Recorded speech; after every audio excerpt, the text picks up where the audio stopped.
See, a lot of y'all been coming up to me different. You ain't got to. Let me set the record straight. I'm 38 years old. I've been po 36 of them years. I ain't lying. I just got some money, summer before last. I'm so glad to have money, I don't know what to do. That po was wearing my ass out. Huh? You ever just get tired of being po? You ever just wake up sometime in the morning and just go...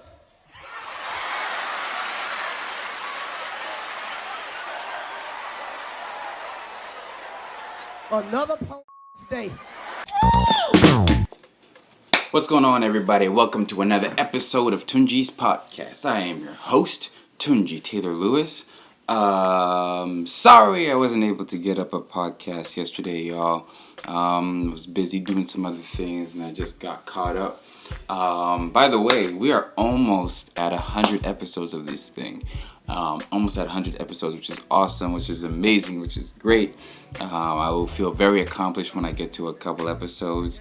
It's also like one of those things where I'm just like, dang, Tunji, like you almost done 100 of these already. Like you putting these things out fast, man. You can relax sometimes, you know what I'm saying? Like I give myself a break sometimes, but nah, I really enjoy doing this. I really enjoy the exchanges and the conversations that come as a result of doing these podcasts. So thank you all once again. I will never stop thanking y'all. Just supporting the stuff I do.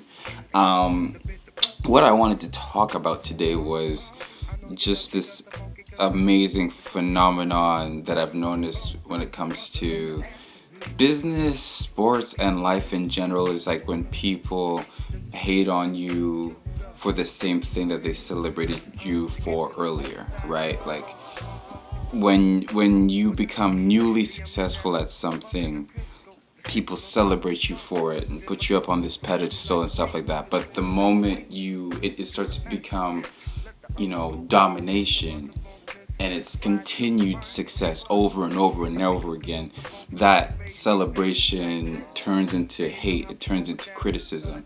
The reason why I thought about this is because I was watching the Bill Gates documentary. By the way, back when I was talking about the Bill Gates documentary, I'd only watched one episode, but this time around I've watched a couple more. I'm going to finish it off because it's really, really cool stuff. And every time I watch this story about Bill Gates' life, it just always inspires me and invigorates me. It makes me start thinking about stuff as far as being a huge success and all that stuff. Anywho, I was watching it and obviously Bill Gates started up Microsoft, and he put out, I believe it was 95 when things really took off for him. He put out the Microsoft software, and it was big things, and he was a multi-billionaire. And Bill Gates was so good at what he did that he ended up with a 98% market share of the computer market, whatever. I don't even know how that things work, but basically the dude was dominant. The dude was doing it better than anyone had ever done it, certainly better than any of his contemporaries. And it was just amazing to see this shift. And what struck me was it's very, very similar to the Mark Zuckerberg situation that's going on. Basically, back then, people were hating on Bill Gates because they felt like he was in control of way too much. He would buy businesses and effectively take away competition, but that's what you're supposed to do. That's what you're supposed to do as a businessman, right? And he was just killing the game, basically applying the same principles that he'd always applied to get himself to the point of being this multi-billionaire, and he was just going to continue doing it. And that's why he was celebrated. But the moment it got to the point where it seemed like he was the only one winning, and competition was starting to suffer because of his greatness, then all of a sudden all this bad press gets out about him, and he's doing government hearings and all this crazy stuff. Same thing with Mark Zuckerberg, man. 10 years ago we were celebrating this man. We were talking about how amazing he is, as he's changed the world forever and all this stuff, this youngest billionaire and all this stuff. Now people because of how powerful he is, people feel like he has too much influence and too much control over our lives, and so people are starting to put him in government hearings and all that sort of stuff, right? The same thing happens in sports.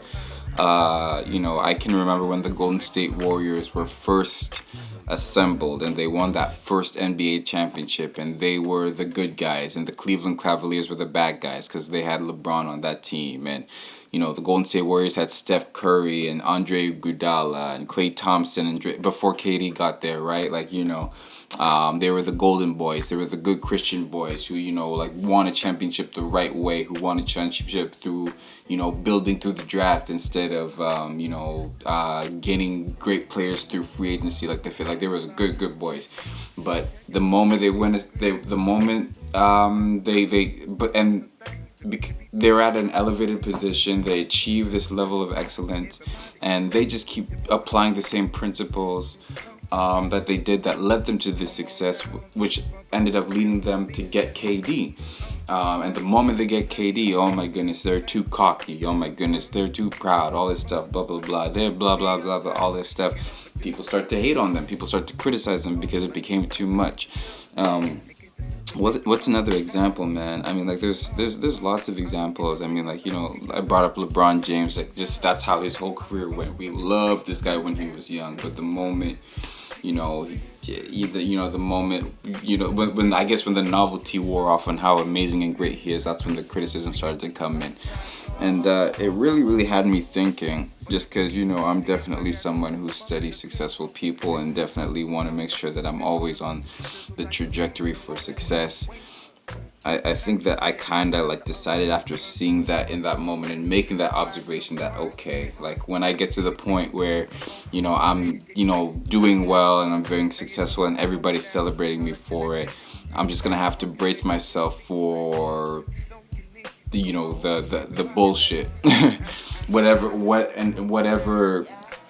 whatever fashion that might take place or in however way that manifests itself. Yeah, man, it's crazy. Like, when Tyler Perry becomes, the biggest movie maker in the world, then he starts to become criticized for, perpetuating, black stereotypes. But these are the same things that he was doing that got him to where he was, you know what I mean? Like, and that has to be like a really, really perplexing thing, because the successful person just has to feel like, well, I'm not doing anything wrong. Like, why is this hate coming in so fiercely when all I'm doing is what I've been doing, since the beginning? That has to be very, very stressful. And I'd imagine in order to push through that, you really just got to stay inside your own head and just really value the people who stick with you during that time.